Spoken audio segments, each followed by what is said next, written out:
PlayStation is set to have a global fan event. We're going to be talking about that coming up. What is going on, ladies and gentlemen? Monkey Flop here, and today I got your PlayStation news, baby. If you guys do enjoy these videos, make sure to hit a like, comment down below. I just hit my light. And if you guys are new, subscribe with those bell notifications turned on. Consider sharing this on social media like Reddit users, Twitter, Facebook, whatever social media platform you guys have. Now, we are going to be talking about Sony not going to E3 2020. We are going to be laying down some facts, what Sony said, what E3 said, and even what Xbox said. Phil Spencer tweeted out late last night, and, well, a fan responded, and the fan got a response from Phil as well, so we're going to be reading that. Before we get into the video, though, I have already seen Twitter's response to all of the news surrounding PlayStation, and PlayStation 5 in general has been pretty wild on Twitter lately, so I'm kind of curious to know your guys' thoughts about any rumor and speculation about PlayStation 5 and Sony not attending E3 2020. Let me know in those comments down below before we get into the rest of the video, because after I lay down my facts and what I've read or what I've seen and official statements, you know, I want to know your initial responses, and then you can give me your final response maybe at the end of the video. I also got a poll going on right now. Please participate in the poll.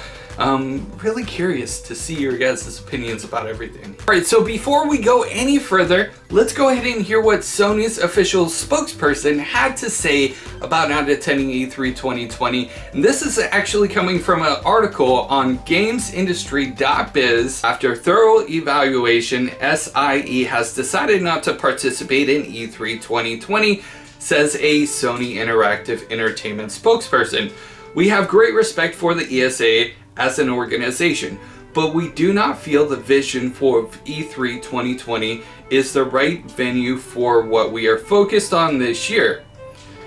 We will be building upon our global event strategy in 2020 by participating in hundreds of consumer events across the globe. Our focus is on making sure the fans feel part of the PlayStation family and have access to play their favorite content. We have a fantastic lineup of titles coming to PlayStation 4, and with the upcoming launch of the PlayStation 5, we are truly looking forward to a year of celebration with our fans.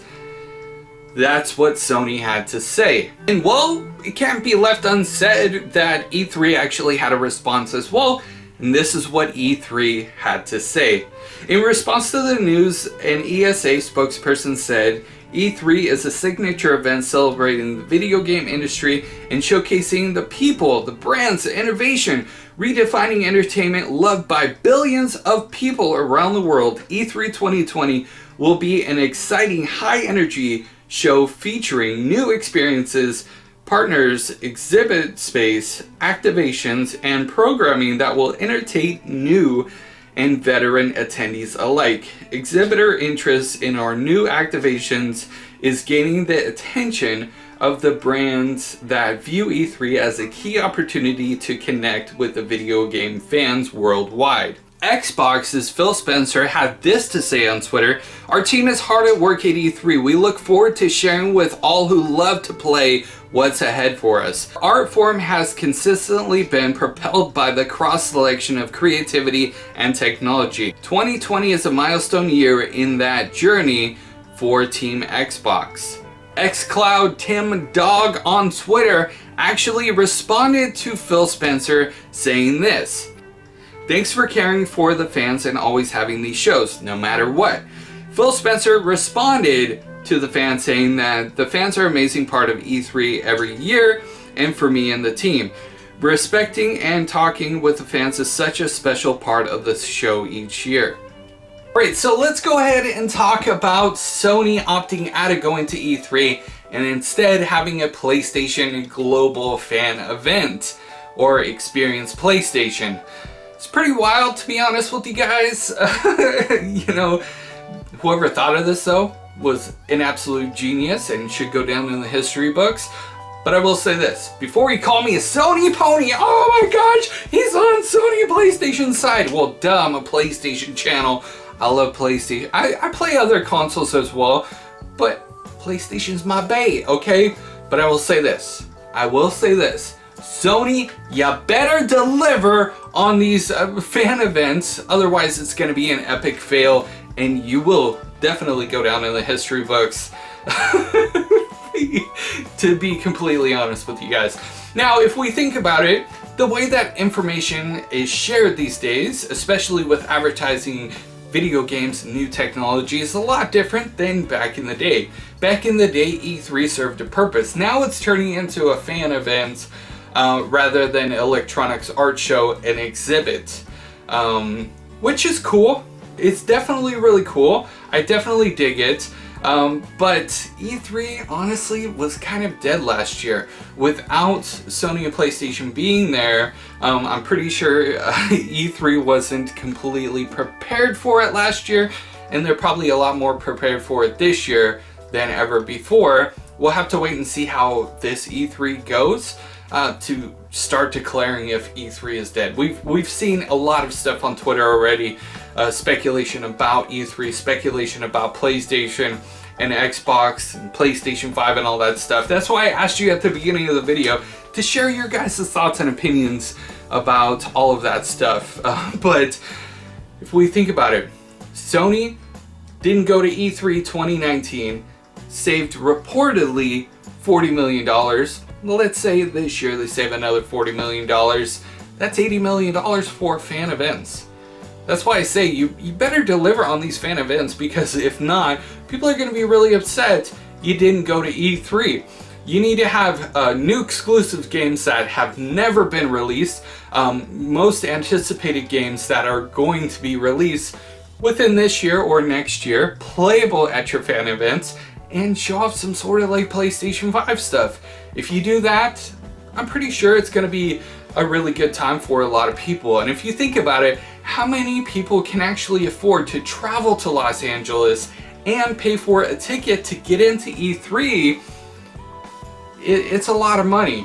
If PlayStation has a fan event that is in your area, you're more likely able to go and have fun and experience a little part of what E3 used to be, and also meet some other people that are interested in the same things as you.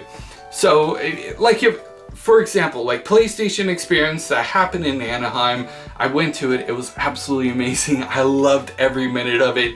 It was an honest to goodness, great time. And I wish they would have more events like that. So that's what I'm hoping for with these PlayStation Global Fan events.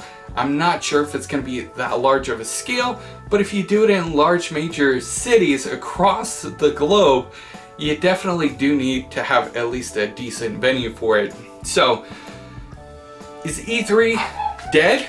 I don't think so, to be completely honest with you guys. There's plenty of people that are still interested in attending.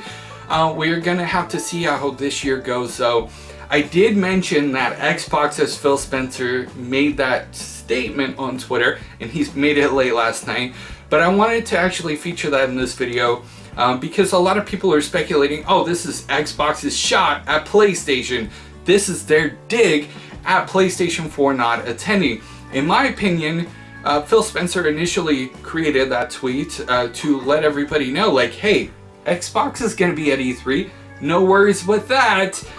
But I definitely can see how a lot of people are taking it as, you know, Xbox and Microsoft is taking a dig at Sony and PlayStation, and I can definitely see both sides. What are your guys' opinions on that? There's no clear-cut answer to it, I guess, but Sony and PlayStation is not going to E3 2020.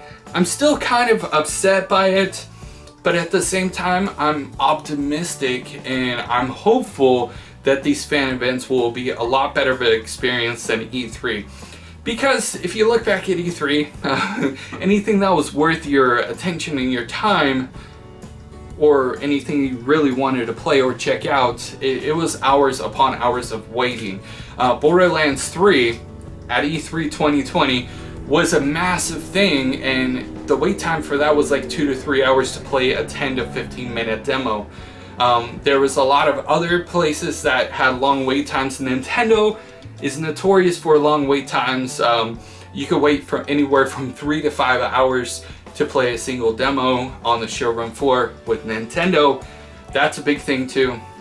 Other than that, they did have a lot of smaller like indie companies and indie titles. A lot of third-party companies such as Bethesda and Ubisoft and EA.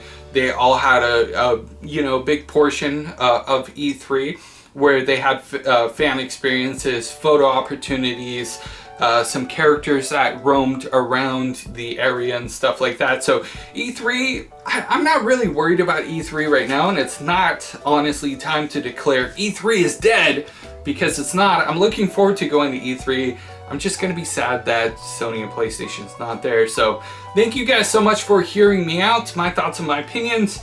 Please give me yours in those comments down below. Make sure to hit a like. If you guys are new, subscribe with those bell notifications turned on. And please share this on social media. Reddit. If you guys use Reddit, please share this on Reddit. Share it on Twitter. Share it on Facebook. Text it to your mom. I don't know. Text it to your brother. I don't know. Thank you guys so much for watching this video. You guys are freaking awesome.